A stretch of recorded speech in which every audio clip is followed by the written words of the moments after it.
আমরা বাজারে দেখি যে দুই ধরনের অ্যালকোহল যুক্ত পারফিউম অথবা অ্যালকোহল মুক্ত পারফিউম। অ্যালকোহল যুক্ত পারফিউম ব্যবহার করতে পারবো কিনা আমরা মুসলিমরা?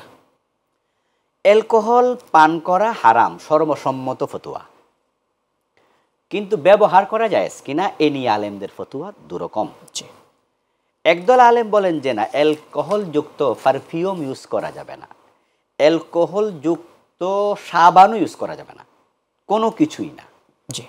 আরেক দল বলেন যে না, আল্লাহ তারা তো খাইতে মানা করছে, পান করতে মানা করছে, এটা খামর পান করার জিনিস, অসুবিধা নাই, পারফিউম থাকলে কাপড় নাপাক হবে না।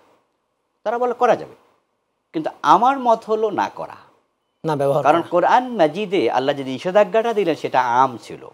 ইন্নামাল খামরু ওয়াল মাইসিরু ওয়াল আনসাব ওয়াল আজলাম রিজসুম মিন আমালি শাইতানি ফাজিতানিবুহু।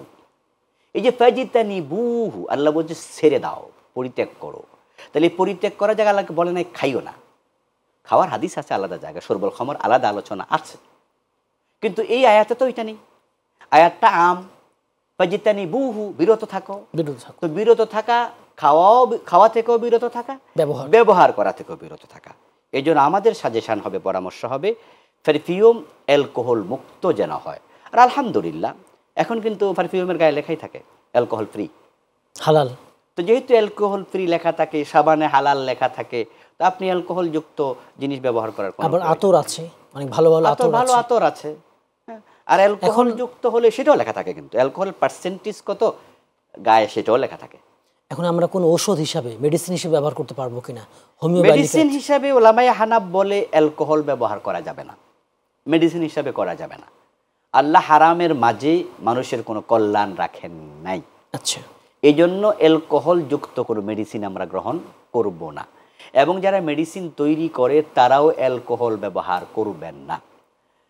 কোনো কোনো আলেম বলেন যে সেটা যদি এমন পরিমাণ হয় যেটা অ্যালকোহল মানে খমরের রূপ নেয়নি, তবে এটা থেকে অ্যালকোহল হয়। জি, যেমন ধরেন আপনি আঙ্গুরের রসটা চিবাইয়ে রেখে দেন, এটা 1 ঘন্টা 2 ঘন্টা 5 ঘন্টা একদিন 2 দিনে কিন্তু অ্যালকোহল হবে না, মদ হবে না। আবার এই আঙ্গুরটাকে আপনি এটাকে আবার প্রক্রিয়াজাত করেন, এটা থেকে কিন্তু মদ তৈরি হয়ে যাবে। গম থেকে মদ তৈরি হয়ে যায়, আঙ্গুর থেকে মদ তৈরি হয়, খেজুর থেকে মদ তৈরি হয়। তাহলে তখন এটা অ্যালকোহলের রূপ নিল, তখন আর ব্যবহার করবে না, খাবেও না।